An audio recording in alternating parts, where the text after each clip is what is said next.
जनवरी के जितने भी आर्टिकल्स थे पॉलिटी के हमारे करंट अफेयर के अंदर उनको डिस्कस करेंगे। ज्यादा कंटेंट नहीं है, थोड़े ही आर्टिकल्स है, बट हम इसको पार्ट में वीडियोस को बनाएंगे ताकि मैं उसको अच्छे से एक्सप्लेन भी कर सकूं आपको, और उसी के साथ जो आपके ऊपर बड़ी वीडियो का बर्डन भी ना पड़े। तो चलिए वीडियो को शुरू करते हैं। तो देखिए फर्स्ट आर्टिकल जो यहाँ पे था उस टाइम जनवरी के करंट अफेयर में, वो था आर्टिकल 87। आर्टिकल 87 के अंदर क्या होता है कि देखिए जब फर्स्ट सेशन जो होता है वो किसी भी जनरल इलेक्शन के बाद पार्लियामेंट का होता है, तो उसको प्रेसिडेंट जो है वो आके एड्रेस करते हैं। तो ये आर्टिकल 87 से आपका जुड़ा होता है। यहाँ पे आपको कुछ बातें पता होनी चाहिए, तो जल्दी से अपनी कॉपी और पेन निकाल लीजिए और उसको लिखना शुरू कर दीजिए। तो क्या होता है कि आर्टिकल 87 में जब एड्रेस प्रेसिडेंट के थ्रू दिया जाता है पार्लियामेंट के अंदर, तो उसके बाद जो है मोशन ऑफ थैंक्स इंट्रोड्यूस किया जाता है। मोशन ऑफ थैंक्स के अंदर क्या होता है ये मैंने आपको बताया ही था पिछली वीडियो में, बट फिर भी उसके बारे में थोड़ी और डिटेल। तो देखिए मोशन ऑफ थैंक्स के अंदर जितने भी एमपीज होते हैं वो वोट करते हैं। अगर वो जो वोटिंग है वो पूरी नहीं हो पाती है, मतलब कि उसको पास नहीं किया जाता है, तो जो रूलिंग गवर्नमेंट या फिर जो भी मेजोरिटी गवर्नमेंट पावर में आती है उसको रिजाइन देना होता है। अब दूसरी बात ये आती है कि जो मोशन ऑफ थैंक्स है या फिर जो एड्रेस प्रेसिडेंट का है उसके अंदर क्या क्या चीजें होती हैं। तो देखिए गवर्नमेंट की जो अपकमिंग पॉलिसीज हैं, कैसा उन्होंने फंक्शन परफॉर्म किया है और किस तरीके से जो है वो अपकमिंग गवर्नमेंट काम करेगी, वो सारी की सारी चीजें जो है वो आपके टेक्स्ट के अंदर होती है जो भी एड्रेस किया जाता है प्रेसिडेंट के थ्रू। तो क्या वो जो टेक्स्ट है वो प्रेसिडेंट के थ्रू ही बनाया जाता है? तो ऐसा नहीं है। कैबिनेट जो होता है वो ड्राफ्ट तैयार करता है कि टेक्स्ट के अंदर कौन कौन सी गवर्नमेंट पॉलिसी, कौन सी चीजों को इंक्लूड किया जाएगा, बताया जाएगा पार्लियामेंट के अंदर। उसके बाद जो है जब ये एड्रेस पूरा कर दिया जाता है तो एमपीज जो होते हैं उस सारी चीजों को रीड करते हैं, उनको डिस्कस करते हैं एंड देन अमेंडमेंट्स भी सजेस्ट करते हैं कि क्या क्या चेंजेस इसके अंदर लाए जा सकते हैं। तो ये सारा प्रोसीजर किसका हो गया? आपका मोशन ऑफ थैंक्स का हो गया।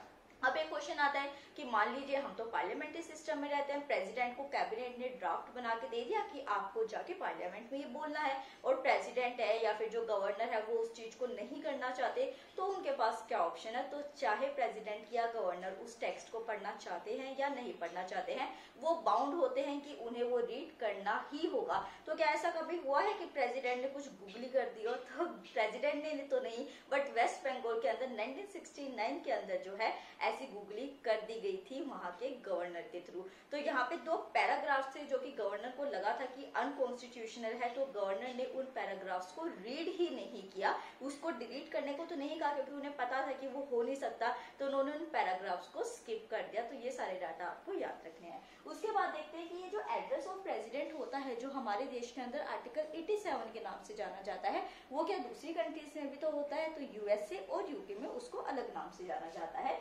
यूएसए के अंदर उसको स्टेट ऑफ द यूनियन के नाम से जाना जाता है। वहीं पे अगर हम यूनाइटेड किंगडम की बात करते हैं तो वहां पे द क्वीन स्पीच के नाम से इसको जाना जाता है। तो ये दोनों चीजें आपको याद रखनी है। नेक्स्ट जो है वो डिस्कस करते हैं आर्टिकल 179 के बारे में। तो यहाँ पे देखिए स्पीकर या फिर जो डिप्टी स्पीकर होते हैं, जब उनको रिमूव करना होता है उनके ऑफिस से, तो यहाँ पे प्रॉपर एक प्रोसीजर किया जाता है। क्योंकि स्पीकर आप ये देखिए कि अगर हम मिनिस्ट्री वाइज या फिर रैंक वाइज बात करते हैं तो 5th नंबर पे जो है वो स्पीकर का रैंक आता है। तो इतनी इंपॉर्टेंट पोस्ट को ऐसे तो है नहीं कि जस्ट ऐसे हटा दिया कि नहीं आप हटिए दूसरे आएंगे। तो यहाँ पे प्रॉपर जो है वो रेजोल्यूशन पास किया जाता है, प्रोसीजर फॉलो किया जाता है, मेजोरिटी के साथ उनको रिमूव किया जाता है। तो ये सारी जो चीजें होती हैं ये आर्टिकल 179 के अंदर आपकी डिस्कस की जाती है।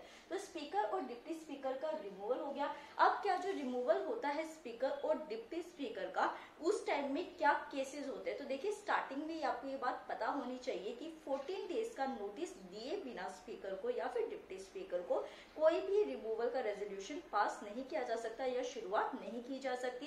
उसके बाद सिंपल मेजोरिटी के साथ उनको रिमूव नहीं किया जा सकता, स्पेशल मेजोरिटी जो है वो दोनों हाउसेस में होनी चाहिए। उसके बाद ही स्पीकर या डिप्टी स्पीकर को हटाया जाएगा। और इस टाइम में जो है अगर स्पीकर या डिप्टी स्पीकर चाहे तो वो जाके पार्लियामेंट्री प्रोसीडिंग्स को अटेंड कर सकते हैं, हालांकि वो ऑफिस को प्रिसाइड नहीं करेंगे। ये वाला पॉइंट भी आपको याद रखना है। नेक्स्ट है देखते हैं आर्टिकल 180 के बारे में। तो जब ऑफिस ऑफ स्पीकर जो है वो खाली होता है, वैकेंट होता है, तो इससे रिलेटेड हमारा आर्टिकल 180 शुरू हो जाता है। तो आर्टिकल 180 के अंदर कहा जाता है कि अगर स्पीकर का ऑफिस जो है वो खाली है तो उस टाइम में डिप्टी स्पीकर जो है वो सारी सारी रिस्पॉन्सिबिलिटीज ले लेंगे स्पीकर की और उस जगह पे आके बैठेंगे और जो भी पार्लियामेंट्री प्रोसीडिंग्स है उनको आगे बढ़ाएंगे। अब मान लीजिए डिप्टी स्पीकर भी नहीं है तो क्या करे, तो यहाँ पे डिप्टी स्पीकर की जगह कोई भी जो मेंबर ऑफ पार्लियामेंट है जिसको चूज किया जाएगा, नॉमिनेट किया जाएगा और उनको स्पीकर की जगह जो है बिठाया जाएगा और उनको सारी रिस्पॉन्सिबिलिटीज दे दी जाएगी। नेक्स्ट जो है वो देखते हैं आर्टिकल 161 के अंदर पिछली वाला जो था, कल जो था मैंने क्या बताया था आपको, आर्टिकल 72 जो कि हमने डिस्कस किया था पार्टिंग पावर ऑफ प्रेसिडेंट।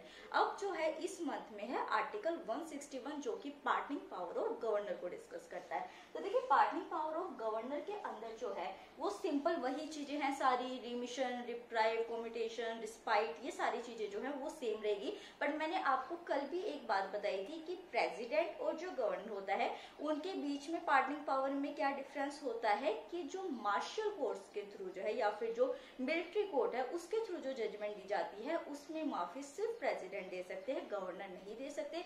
और उसी के साथ कभी सुना है आपने कि गवर्नर ने किसी डेथ सेंटेंस को माफ किया हो, नहीं होता ऐसा। तो प्रेसिडेंट जो है उनके पास ये पावर होती है कि वो डेथ सेंटेंसेस को और मिलिट्री कोर्ट के डिसीजंस को जो है वो सुपर पावर कर सकते हैं या इम्प्लीमेंट कर सकते हैं। ठीक है, तो आर्टिकल 161 आपका हो गया। ये वाली जो न्यूज थी वो क्यों थी, राजीव गांधी जो डेथ केस था उससे रिलेटेड ही न्यूज के अंदर था। नेक्स्ट आता है आर्टिकल 335 जिसके अंदर बताया जाता है कि एससी और एसटी पॉपुलेशन जो हमारे देश के अंदर है जिनके साथ बहुत लंबे टाइम से जो है डिस्क्रिमिनेशन किया जाता है, तो अगर वो जो है प्रमोशन से रिलेटेड या किसी और चीज से रिलेटेड जो है वो क्लेम्स अपना करते हैं तो किस तरीके से उनके जो क्लेम्स है उनको कंसीडर करने के लिए स्पेशल मेजर्स लिए जाते हैं और कैसे लेने चाहिए ताकि उनको सेम लेवल प्लेइंग फील्ड जो है वहां तक लाया जा सके। तो इस वजह से आर्टिकल 335 जो है वो आपको याद रखना है। उसी के साथ जो है कल का जो करंट अफेयर था उसके अंदर नेशनल कमीशन फॉर माइनॉरिटीज जो था वो न्यूज के अंदर था, तो इस वजह से आप उसको अच्छे से पढ़ लीजिए। और अगर आप चाहते हैं कि मैं उसके ऊपर फुल फ्लैज अच्छी तरीके से वीडियो बनाऊं थ्रू फ्लो चार्ट्स तो आप मेरे को जरूर बताइएगा। तो यहाँ ये वाला बोर्ड कवर हो गया, तो चलिए let's move to next board. Just a minute, we are here.